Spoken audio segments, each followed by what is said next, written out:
Okay, in this lecture we're going to look at this three-term Tailor method.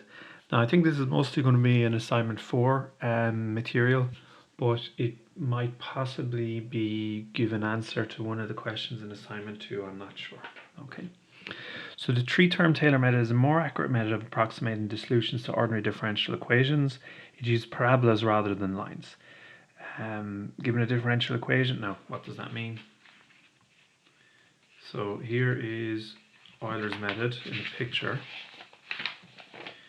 using little line segments, but what if you use parabola segments instead? That's the three-term Tailor method. And you can think of the Euler method then as a two-term Tailor method. Given the differential equation, we give the initial condition, you have the starting x and y value, which for us will usually mean a starting x value of 0 and the shear, which is the reaction at A. Suppose that we assumed our solution as an analytic solution at this point. Now this is more of this in chapter 4. Then we know that for points close to x0, so this means, so the distance between the point you're talking about and x0 is small, we have this approximation, or actually it's an equality. Now this is going to be more a chapter 4 thing, but basically what you have is, okay, so the function is equal to its value at that point plus, sorry, at the point you're near, let me explain this. So here you go. Here is x0, y of x0. And this is a point that's sufficiently close. We'll talk a bit more about that in chapter 4. But what you can do is basically you can write the function near this point as an infinite sum. So the sum goes on forever and ever and ever. So it's like a constant term. This is like a line. So this is the tangent line. Add a bit of x squared, you have a tangent parabola. Add a bit of x cubed, you have a tangent cubic. X to the 4, x to the 5, etc. It gets more and more. It just keeps on going forever and ever and ever. This, as I said, is chapter 4 material. We're just going to be actually interested in the first 3 terms, 1, 2, 3, which is basically the parabola approximation to this. So maybe just looks something like that. So it doesn't give it exactly, but it has a bit of a curve in it. It's better than the tangent line, which does that. Okay, so an example of this would be e to the x, we'll see later, is equal, in a certain sense, to 1 plus x plus a half x squared plus a 6x cubed plus 1 over 24x to the 4. Now this is something that we can ask questions about later on. Why isn't this thing on the right infinite? Well, the reason is if x is small, so this is actually accurate all the time. Certainly we're thinking for x close to 0 here, these things, so a small number, the high power is very, very small, and it's being divided by 24. So actually what you end up is like e to the x is approximately 1. It's approximately 1 plus x. It's approximately 1 plus x plus a half x squared, and it's getting more and more and more accurate the more terms you add. And this would be the parabola approximation. So we'll write it down below. E to the x, certainly for x close to 0, is approximately 1 plus x plus a half x squared.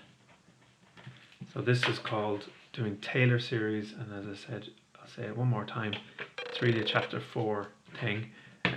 Let's just test this maybe on 0.1 using calculator, and actually this, yeah, okay.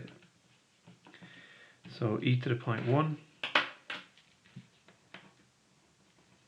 is approximately what? It should be approximately 1 plus 0.1 plus a half 0.1 squared.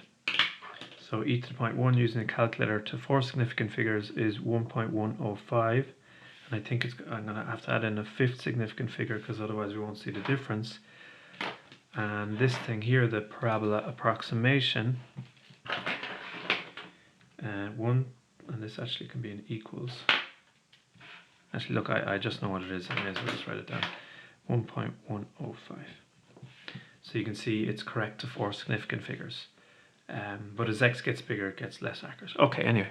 So when we're particularly close to x0, in particular way less than 1, then the higher powers in this Tailor series expansion will be getting smaller and smaller. And if we want, we can just take the first 3 terms as an approximation. So you can approximate a function using a parabola. rather than a little line segment. Okay. So usually what we want to do here is find the solution at multiples of the step size as before. So usually we write, say for example, so the next x value is x1 is equal to x0 plus h. And remember, we're interested in x equal to x1. And if you take away h from both sides here, you get x1 minus x0 is equal to h. And we're saying that x1 and x are the same, so we're talking about x minus x0 equal to h. So all I'm going to do is I'm going to go into this formula here that I wrote down and replace the x minus x0s with h's. So you get y of x, and I'm going to put in, I'm just going to put in y of x, is approximately, using that formula, y of x0, the starting value of x, plus y dashed of x0, the starting slope. X minus x0 is h, plus, I might write it, okay, well, the question about how to write it, times the previous, or the starting second derivative over 2 times x minus x0, which is h squared. Now if I wrote this the other way, this would be the, and put in, or I'll just put in y1 now. Actually I have to, because this only really works if x is equal to x1. So the value of the function at the next point, that's the y value here, if I use the parabolic approximation, is the previous y value plus, I'm going to read it like this, step size times previous slope plus step size squared over 2 times previous second derivative. So you end up with a little formula like this. I might write it the other way around though, just to properly compare with Euler.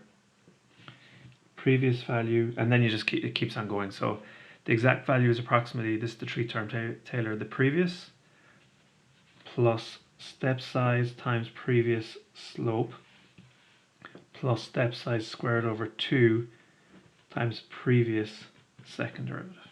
Okay, so the notation is similar. See that the Euler method is a two-term Tailor method, it just uses 2, and we must understand that the three-term Tailor method is more accurate. So if I ask you to do an Euler method approximation to a differential equation, if you want to make it more accurate, you've got two options. You make h smaller, or you do three-term Tailor method, or both.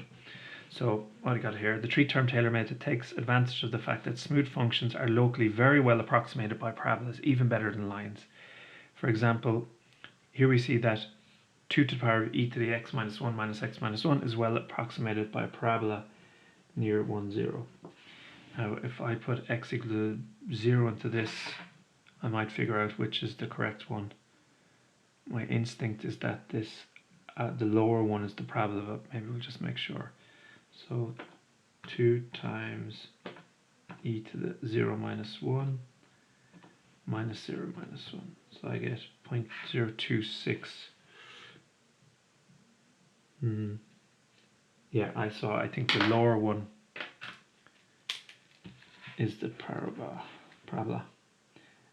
We can actually probably find, we won't, but we could.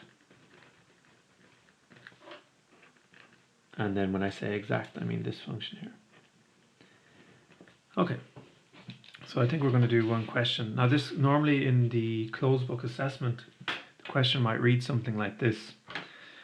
So you got your beam, you got your whatever, your load per unit length. Now this one is a bit funny because you can anti-differentiate it, but I think I wanted to talk about error. So if I wanted to talk about error, I probably have to have an exact solution knocking around. Now usually I would have asked for a numerical method, which means Euler method or three-term Tailor, but Euler method is way easier and you get the same marks. So usually I just tell students just do Euler method. But with an open book assessment now, in the second or in the fourth assignment, I'm almost certainly going to ask you to do three-term Tailor. So this is done using Euler's method in the notes. We're going to do three-term Tailor. Okay, so we'll do this first. So let's write down our formula for three-term Tailor that you can use when you're doing the fourth assignment.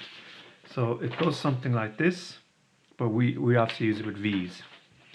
So the shear force at a point xk plus 1 is approximately what we call vk plus 1. I think the green is falling out of this, which is equal to the previous v value plus step size times previous slope. So if I did that, that's just Euler method, but you got a correction to add the bit of curve, h squared over 2 previous second derivative.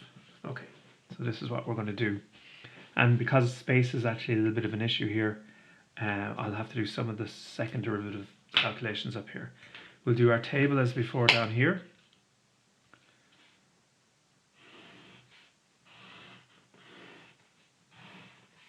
Now, I probably should have done more differential equations than just the shear equation, but since they're not in the notes, I'm almost certainly, yeah, there's probably none here. Yeah, I'm not going to push it further than that. Okay, so what are we looking at here? So we have a starting value of x equals 0, and we want to go in steps of point 1 to find out what's going on at point 2.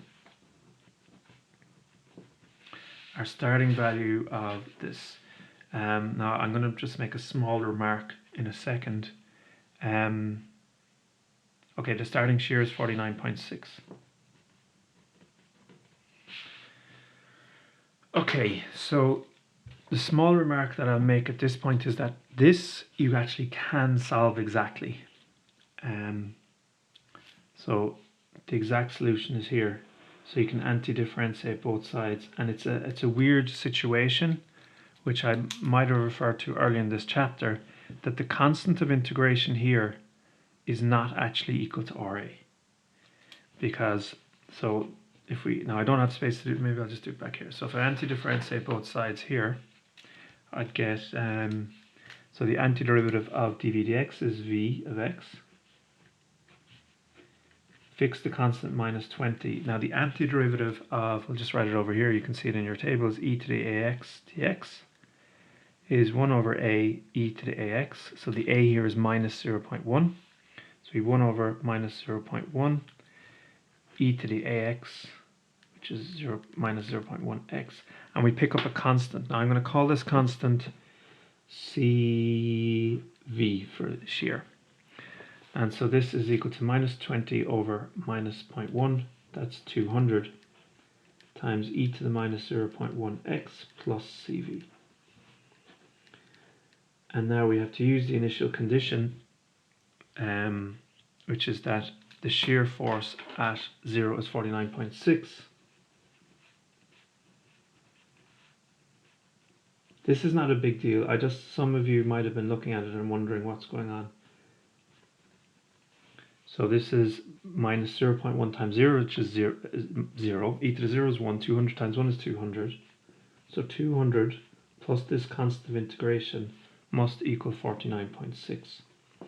Now the issue is that in chapter 1 with the step functions and the linear loads and everything, this will usually be 0.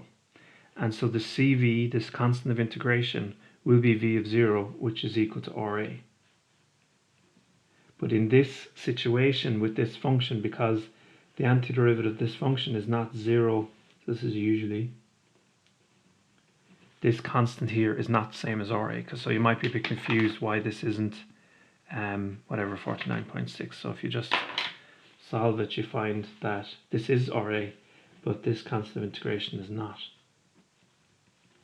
Just a small comment. So I don't think you'll ever actually in your engineering career come across an example where the constant of integration from minus load per unit length to the next line, as it were, isn't RA, but in this scenario it is. But remember, like, what am I doing here? I'm teaching you that when you can solve equations exactly, be it that you can, well, this one you can solve exactly, but when you can't, either you can't anti-differentiate or the formula is given by data, there are numerical methods out there.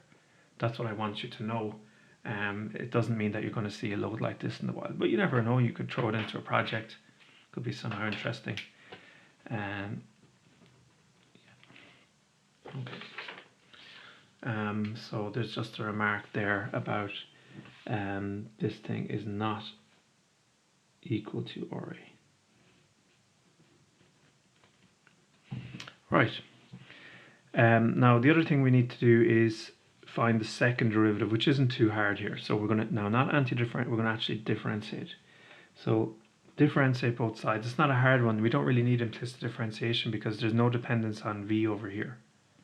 So it's just a normal derivative. So if you differentiate the left-hand side, you get the second derivative, which is your v double dashed.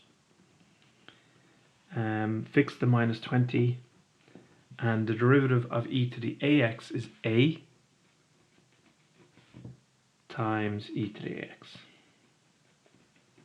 Minus 20 by minus 0.1 looks like 2 e to the minus 0.1x. So we're going to use that second derivative down here. Okay, so you'd have to calculate the second derivative first. Now the symbols are all over the place here. Okay, so using the three-term Tailor method, we're going to go first now to 0.1. So the shear, let's keep the colors going. The shear at 0.1 is approximately V1.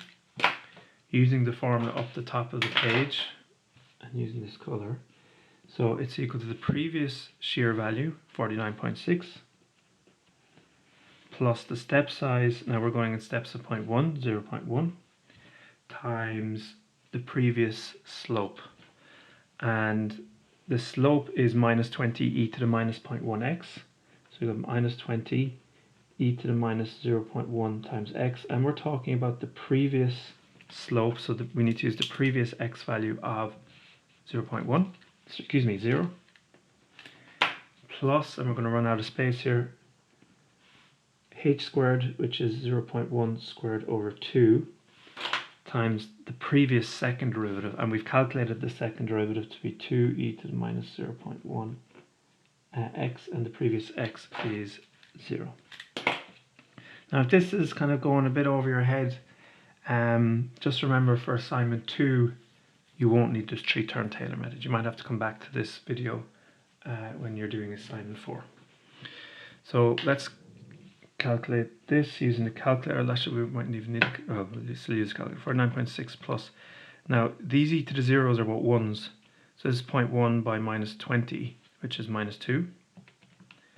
Now this one I will put into the calculator. So 0.1 by 0.1 is 0.01 over 2 by 2. It comes out as 47.61 kilonewtons. So we'll throw that down here. So just to be clear, when this was an exam question, closed book, students would just do the Euler method. They just do the first 2 bits. This three-term Tailor is making it more accurate. Okay, so what have we got now? V of the shear at 0.2, which is what we're interested in, is approximately what we call V2, which is equal to previous V value, 47.61, plus step size, which is not 0.2, 0.1. It's the difference between them is the step size. That's a mistake some people make. This times the slope, previous slope. So the slope is minus 20 e to the minus 0.1 x. Now at the previous point, the x value is 0.1. Plus step size squared over 2 times previous second derivative. And the second derivative is 2 times, and getting it up here, e to the 0.1 times x, and the x value here is 0.1. Okay, and we'll bang that into the calculator, and we'll go for, now, just kind of looking ahead to,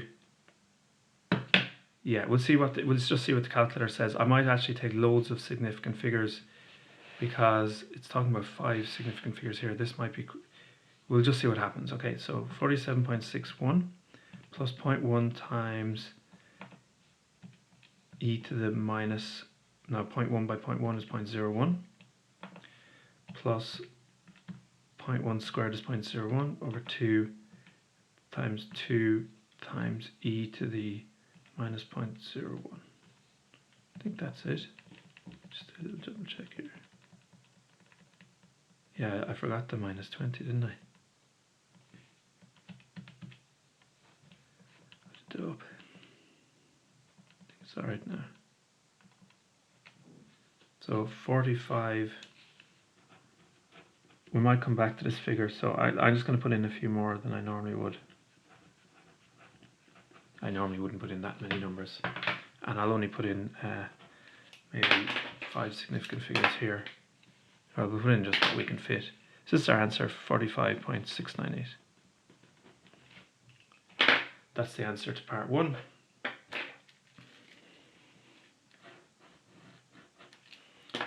Now, now we're through part 2 and part 3.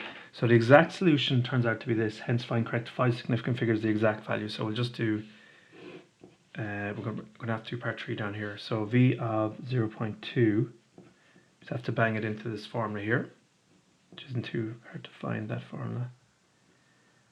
It's anti-differentiate both sides. So here we're putting in the value of x, which is 0.2.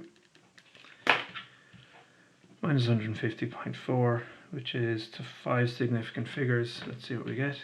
200 by e to the minus 0.02 minus 150.4. 45.6. Now, if I do to 5 significant figures, 1, 2, 3, 4, 5, but you round that one if necessary, so it'd be 640. Quite accurate, as you can see. Like it's correct to force, it's correct to, it's kind of accurate. Maybe it's not as accurate as I thought, actually. I wonder, did I take this down wrong? Maybe I'll just throw this in again, just very quickly. Now, there's no reason to expect it to be as accurate as I'm kind of claiming here, but there's no point. If I made a little mistake, it'd be nice to fix it.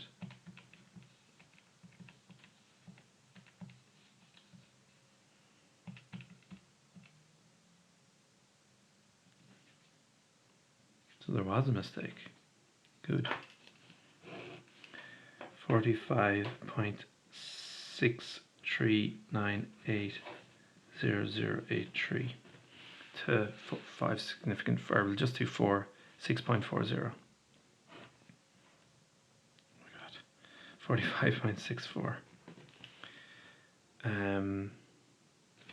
1, 2, 3, 4, 5. Yeah, around the same way. So it's actually completely correct, 5 significant figures. We see the error after that, I think. I don't know, do I want to go back, or it won't take too long. Sorry, now I appreciate this video isn't my best work.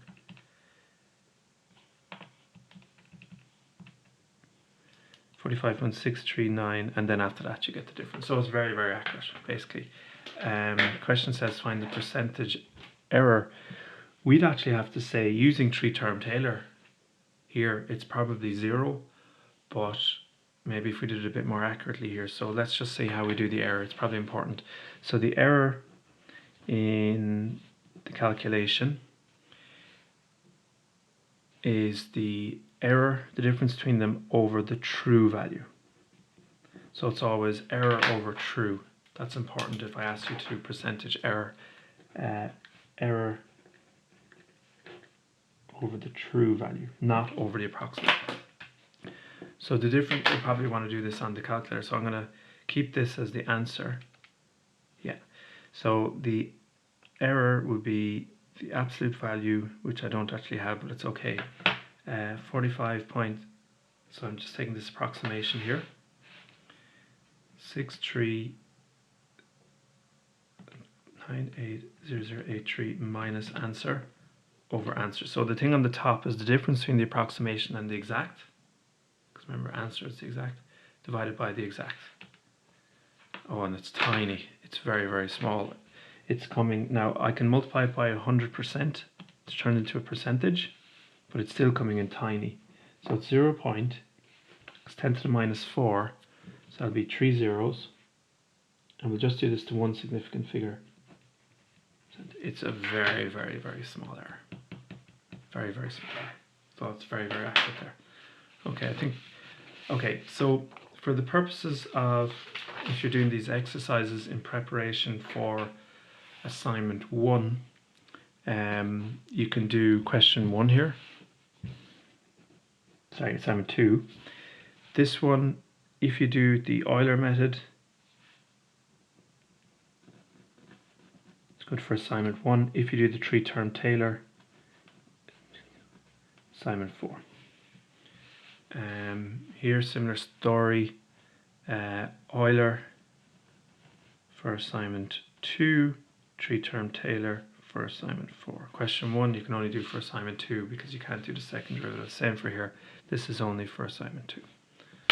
Okay, so that's everything for the first 2 assignments. Finished.